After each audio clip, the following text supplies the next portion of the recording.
Assalamualaikum warahmatullahi wabarakatuh. Waalaikumsalam warahmatullahi wabarakatuh. Terima kasih kepada dosen pengampu kita, yaitu Dr. Ivan Ahmad Gufron MPhil, selaku dosen pengampu dari mata kuliah Filsafat Umum. Dan terima kasih telah memberikan kesempatan kepada kelompok kami untuk membahas bab tentang ontologi. Di sini saya tidak sendiri, dan di sini ada teman-teman saya yang ikut serta membuat makalah ini. Dan yang pertama yaitu ada teman saya yang bernama Nureska Khairunisa dengan NIM 2214-3009 dan Siti Hoirunisa 2214-319, dan ada Tasya Humanisa dengan NIM 2214-322 dan Ibnu Mutakin 2214-328 selaku pemateri, dan saya sendiri yaitu Muhammad Aula Rifki dengan NIM 2214-337 sebagai moderator. Oke, selanjutnya kita lanjut kepada pembahasan bab ontologi yang akan dijelaskan oleh teman saya yaitu Nureska Khairunisa sebagai pemateri pertama. Kepadanya dipersilahkan.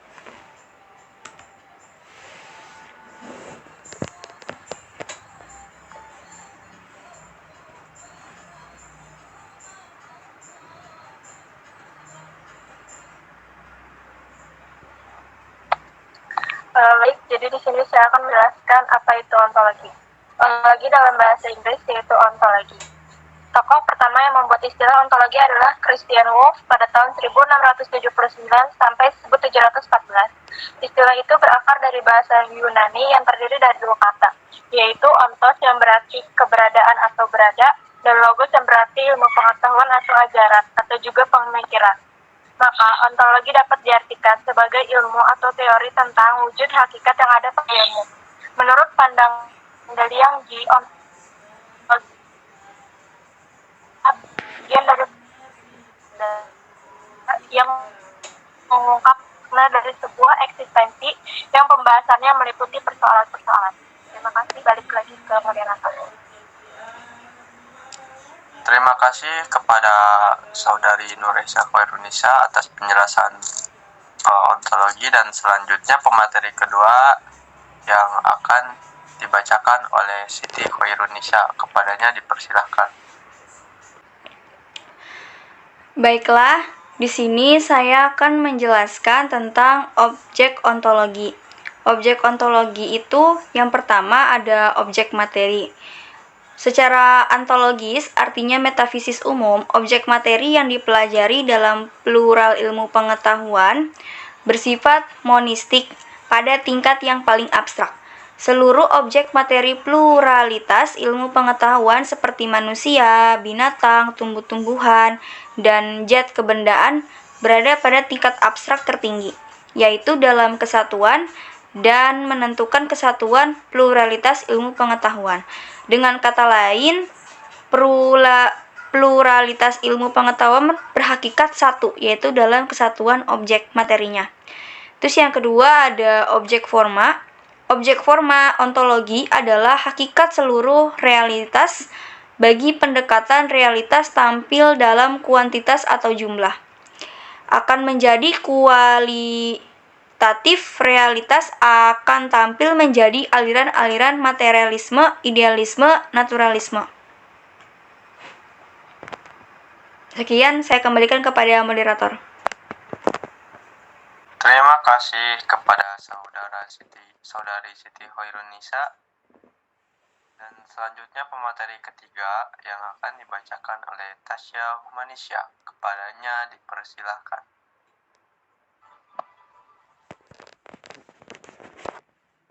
Aliran-aliran ontologi. Yang pertama itu materialisme, yaitu ada aliran ini menganggap bahwa sumber yang asal itu adalah materi, bukan rohani. Aliran ini sering juga disebut dengan naturalisme. Menurutnya bahwa zat mati merupakan kenyataan dan satu-satu fakta. Yang ada hanyalah materi. Yang lainnya, jiwa atau ruh itu hanyalah merupakan akibat saja dari proses gerakan kebenaran dengan salah satu cara tertentu.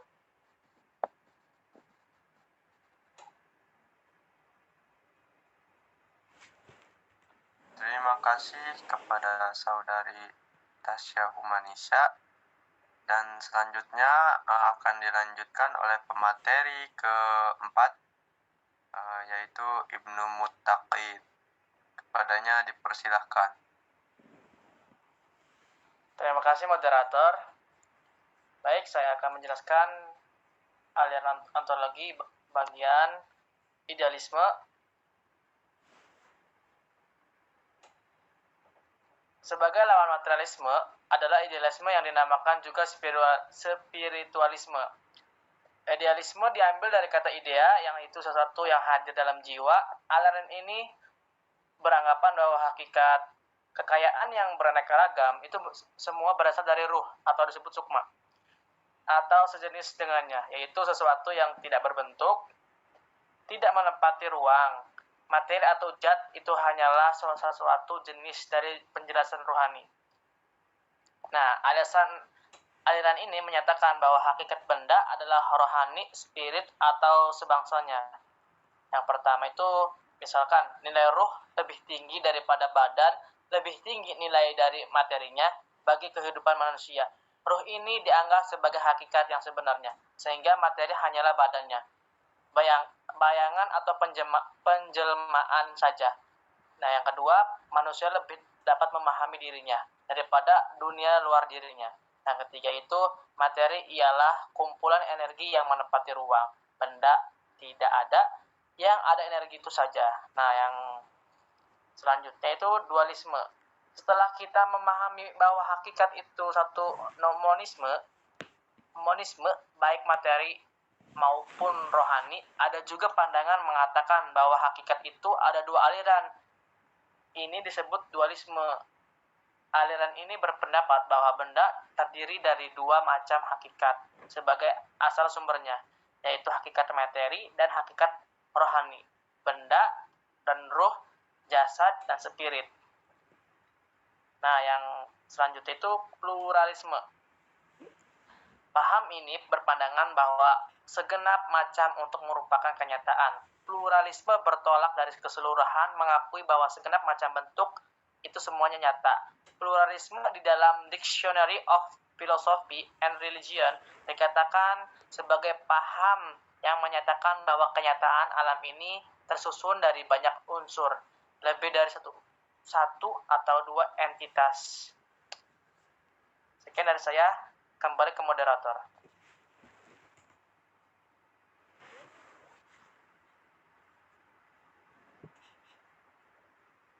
Baik, terima kasih kepada saudara Ibnu Muttaqin. Dan selanjutnya materi yang akan saya bacakan yaitu tentang nihilisme. Jadi nihilisme itu berasal dari bahasa Latin yang berarti nothing atau tidak ada. Sebuah doktrin yang tidak mengakui validitas alternatif yang positif.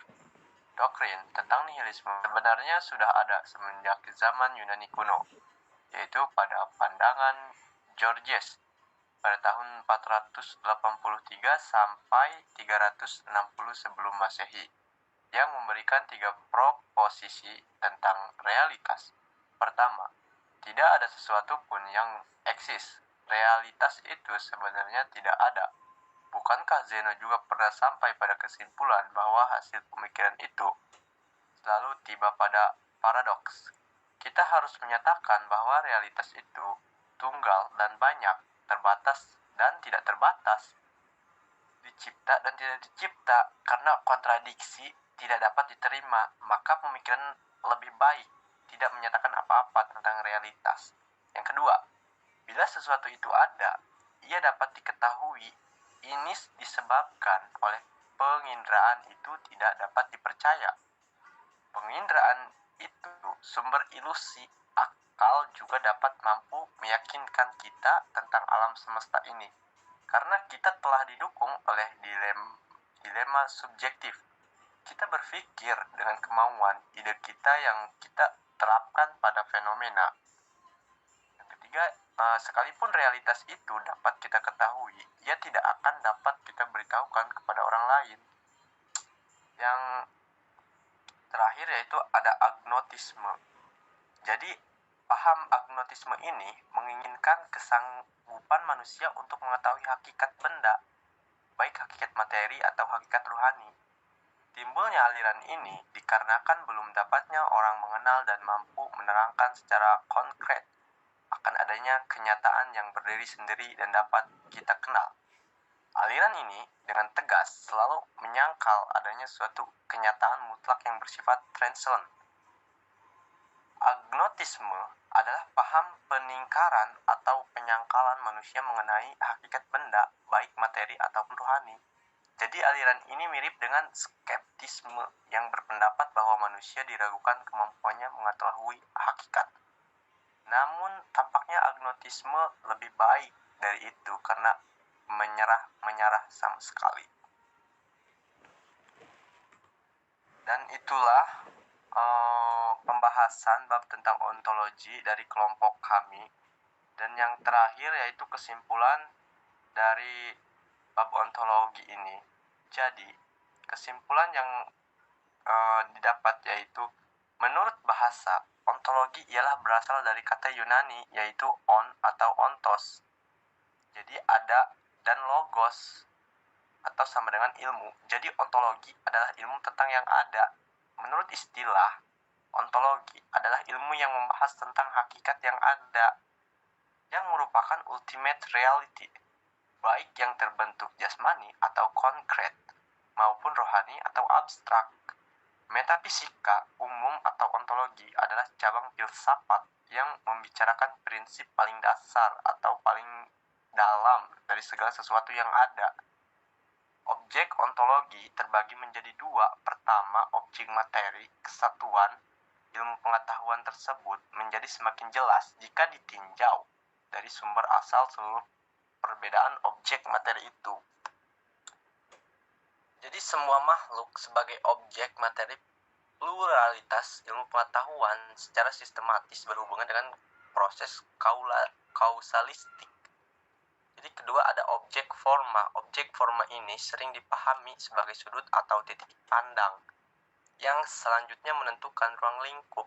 Berdasarkan ruang lingkup studi inilah selanjutnya ilmu pengetahuan berkembang menjadi plural, berbeda-beda dan cenderung saling terpisah antara satu dengan yang lainnya.